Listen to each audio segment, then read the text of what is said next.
Polemik di masyarakat muncul saat ini. Apa polemiknya? Tentang arah kiblat. Ada sebahagian masjid, sebahagian musola kiblatnya lurus. Ya, kiblat lama kata orang, paham tua. Ya. Nah, ada masjid-masjid atau musola-musola sekarang kiblatnya miring, serong ke kanan ya, kalau serongnya. Biasa ke kanan ya, serong sedikit ke kanan. Ya, katanya paham muda. Ya. Ini polemik ini.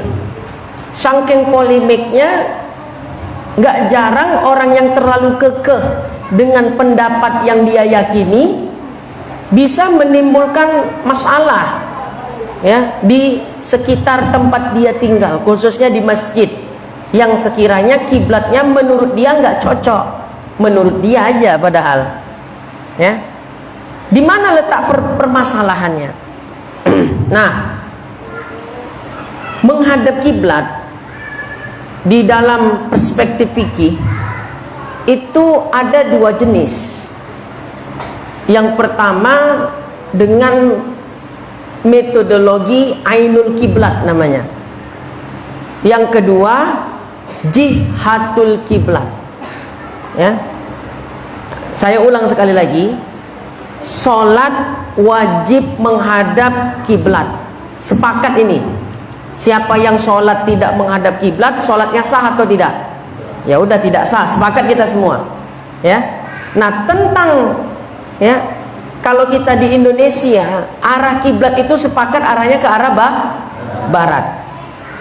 Nah, lebih rincinya lagi, lebih spesifiknya lagi, titiknya atau titik koordinatnya. Ya. Ulama terbagi kepada dua bahagian. Ya, dua pendapat. Pertama, menghadap kiblat dengan ainul kiblat. Yang kedua, menghadap kiblat dengan jihatul kiblat namanya. Maksudnya itu bagaimana, Ustaz? Ainul kiblat ataupun jihatul kiblat itu maksudnya bagaimana? Yang pertama dulu kita bahas. Ainul kiblat. Orang yang sholat dengan melihat kiblat di depan matanya. Kiblat di sini maksudnya adalah Ka'bah secara khusus. Ya, jadi kalau disebut kiblat dalam masalah fikih salat, maksudnya adalah Ka'bah. Ya. Orang yang melihat kiblat, orang yang salat melihat kiblat dengan mata kepalanya, berarti dia salat di sekitar Ka'bah atau Masjidil Haram. Maka dia harus benar-benar 100% yakin menghadap arah kiblat, secara yakin 100% benar-benar menghadap kiblat. Jelas ya? Orang yang sholat melihat kiblat dengan mata kepalanya, maka menghadap kiblatnya dengan kondisi yakin. Yakin betul-betul 100% ya, memang menghadap ke arah kiblat. Nah, yang masalah orang yang sholatnya tidak melihat kiblat dengan mata kepalanya. Contoh, kita di sini sholat enggak? Sholat. Nampak kita ke Ka'bah di depan mata kita? Tak nampak. Maka menurut metodologi ainul kiblat, orang yang sholat yang tidak melihat kiblat di depan matanya, yaitu orang yang jauh dari Ka'bah, orang yang jauh dari Masjidil Haram, ya bahkan sangat jauh dari negara-negara yang tidak satu negara dengan ya tempatnya Ka'bah, maka ainul kiblatnya adalah dengan dhon. Ya, jadi kalau sholatnya ya melihat kiblat di depan mata, maka menghadap kiblatnya dengan yakin 100% harus. Ya, kalau dia sholatnya tidak melihat Ka'bah, maka menghadap kiblatnya dengan dhon, dugaan kuat. Maka berdasarkan rumus ini, ya, dipanggillah, diundanglah ahli-ahli ilmu falak yang memiliki kemampuan pengetahuan mengukur arah kiblat dengan rumus-rumus atau teori-teori yang mereka pelajari dalam ilmu falak. Ya, jadi mau bangun masjid, mau bangun musola, dipanggil ilmu falak, ahli ilmu falak, supaya apa? Mengukur ya arah kiblat itu paling tidak ya musola atau masjid itu nantinya ya menghadap kiblatnya minimal 90 sampai 80%. Nah, itu namanya zon kan gitu. Ya. Nah, jadi kita ketahui masjid atau musola yang kiblatnya miring berarti dia pakai rumusan ainul kiblat secara zon tadi. Jelas ya? Kalau kita mendapati ada masjid, ada musola yang kiblatnya serong, yang kiblatnya miring, maka berarti kita paham ini mengikuti pendapat ainul kiblat.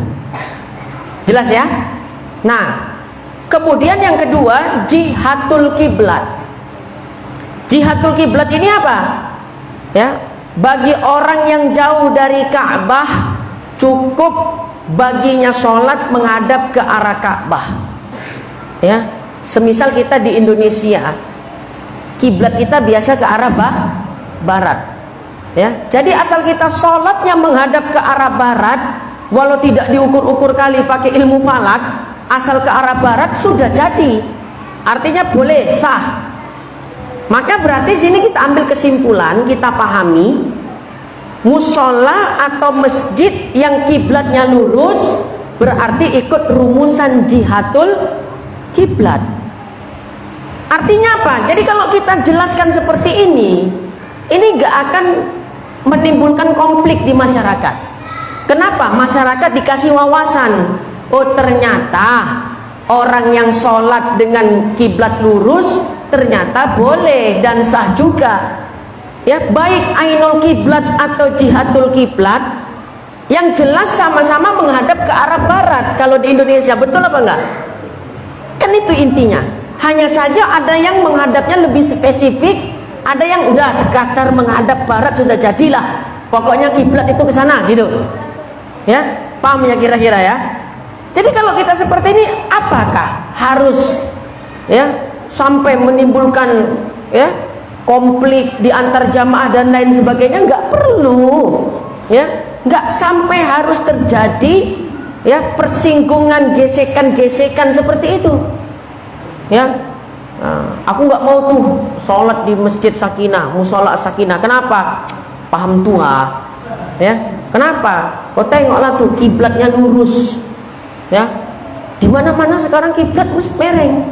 Katanya kan, nah, ini sok taunya itu kadang disuruh ngaji nggak mau, giliran protes nomor 1. Ada tuh orang kayak begitu tuh. Kalau protes dialah yang paling terdepan, tapi disuruh ngaji nggak ada waktulah, yang beginilah, yang begitulah, macam-macam alasan sudah. Nah, jadi setelah kita jabarkan ya permasalahan tersebut seperti itu titik masalahnya, maka kan kita paham, kalau gitu apa yang mau kita ributkan?